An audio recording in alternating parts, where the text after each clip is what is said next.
Down, all of a sudden the elevator blew up, smoke. I dragged the guy out, his skin was hanging off, and I dragged him out, and I helped him out to the ambulance. And when I got up to the concourse level, it was just like, you know, like gunfire, and then just 3 big explosions. And even the turnstile was burnt and was sticking up, and they just told us to run. I heard the first explosion, and the elevator blew up. And as we were coming out, we passed the lobby. There was no lobby. So I believe the bomb hit the lobby first, and a couple of seconds in the first plane hit. By the main freight corridor building, in the corridor, that's when I got blown. I mean, the impact of the explosion threw me to the floor. He lost 343 firefighters at the World Trade Center. Since they were the ones inside the towers before and as they collapsed, I'd say they've got a pretty good grasp on what happened. So what does the FDNY think? I went around by the freight elevator and I could see it was just blown. It was just a giant shit. 30th floor. We hear another explosion. And at that time, we heard a huge explosion. Firefighter Louis Caccioli told People Weekly, "I was taking firefighters up in the elevator to the 24th floor to get in position to evacuate workers. On the last trip up, a bomb went off. We think there were bombs set in the building." For more than a year, the Port Authority blocked the release of a tape of firefighters' transmissions from the World Trade Center on 9/11. In November 2002, the tape was finally released to the New York Times and other news outlets. Why did it take so long to get the tape released? I got an eyewitness who said there was an explosion on floor 7-8. 7-8. We just had another explosion. Warren Street because of the secondary explosion. We've got numerous people covered with dust from the secondary explosion.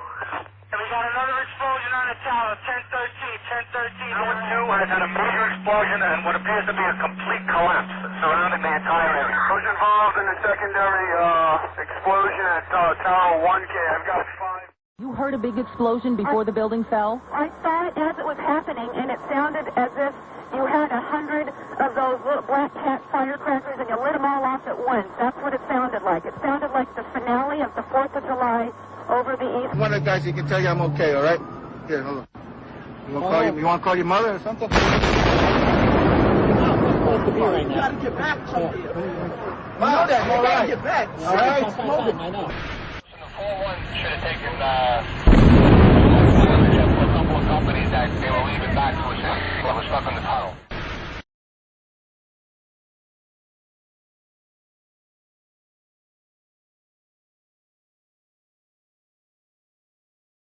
Of ammonium nitrate and caused local earthquakes between magnitude 1 and 2. 47 huge steel columns going up the core. They're interconnected. How do you get them to fail simultaneously so the core disappears? It looks like those core columns were cut. The way we do this is by cutting the beam at an angle.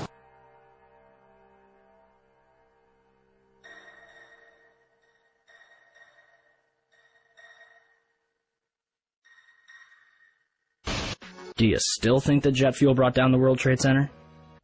In all the videos of the collapses, explosions can be seen bursting from the building 20 to 30 stories below the demolition wave.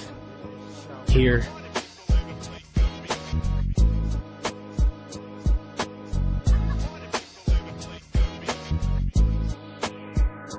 here,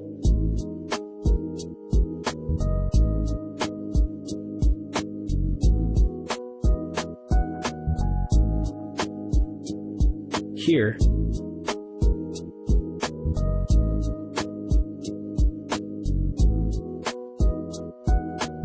here,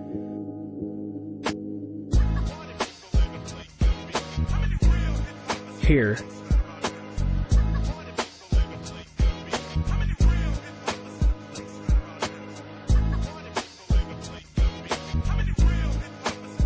and here. Etienne Sarre was filming her documentary, World Trade Center, the first 24 hours, and caught both collapses on tape. Watch carefully.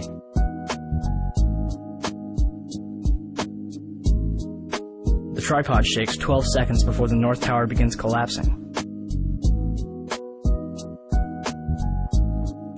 and something is knocked off the right-hand side of the building.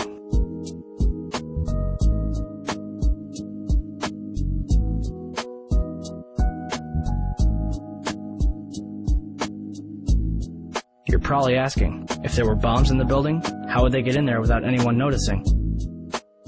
Ben Fountain, a financial analyst who worked in the World Trade Center, told People magazine that in the weeks before 9/11, there were a number of unannounced and unusual drills where sections of both the Twin Towers and Building 7 were evacuated for security reasons. Daria Cord, a guard in the North Tower, told Newsday that security detail was working 12-hour shifts for 2 weeks before 9/11. But on Thursday the 6th, bomb-sniffing dogs were abruptly removed from the building. So who authorized all this? President Bush's brother, Marvin, was board of directors at Securicom from 1993 until fiscal year 2000. Securicom, now known as Stratasec, is an electronic security company backed by Kuwait American Corporation, which provided security for United Airlines, Dulles International Airport, and from the early 1990s up to the day of 9/11, the World Trade Center. Marvin is also the former director at HCC Insurance Holdings, which insured parts of the World Trade Center on 9/11. More information on this was supposed to be disclosed and never was. To date, the SEC has not revealed what they have learned. Sempre que essas evidências são apresentadas, as pessoas fazem as diferentes perguntas. A primeira é, se aviões diferentes foram usados, o que aconteceu com os originais? Infelizmente, não existe possibilidade de saber o que realmente aconteceu. Entretanto, se pudéssemos ver o conteúdo das caixas pretas dos aviões, se provaria se são os aviões originais. Um avião comercial carrega 2 caixas pretas diferentes. De acordo com o FBI, 7 das 8 foram danificadas, e não é possível repará-las. Resumindo, 7 caixas diferentes, feitas dos materiais mais resistentes conhecidos pelo homem, foram completamente destruídas e irreparáveis. Mas um passaporte feito de material frágil, conhecido como papel, conseguiu passar por uma explosão de 1.100 graus e caiu sem danos a alguns quarteirões, onde o FBI convenientemente encontrou para incriminar Saddam Hussein e Al-Qaeda pelos ataques. Quem escreveu esse roteiro? E sobre esses sequestradores? Pode parecer engraçado, mas pelo menos 9 ainda estão vivos. Walid Al-Shehri, um piloto da Saudi Arabian Airlines, vive em Marrocos. William Al-Shehri está vivo e bem. Adaluk Al-Omar é um piloto saudita da aerolínea vivendo na Arábia Saudita. Mohamed Al-Sharler está vivo e mora na Arábia Saudita. Khalid Ashmidar é programador de computadores e mora em Meca. Salam Hashemi trabalha em Embu, na Arábia Saudita. Saed Al-Agami é piloto e vive na Tunísia. Ahmad Almi é supervisor da empresa aérea da Arábia Saudita. E, finalmente, Mohamed Atta. Seu pai disse ter recebido ligações dele no dia 12 de setembro de 2001. Ué, mas eu vi na TV o Bin Laden assumindo a culpa. Oh, sim, tá certo.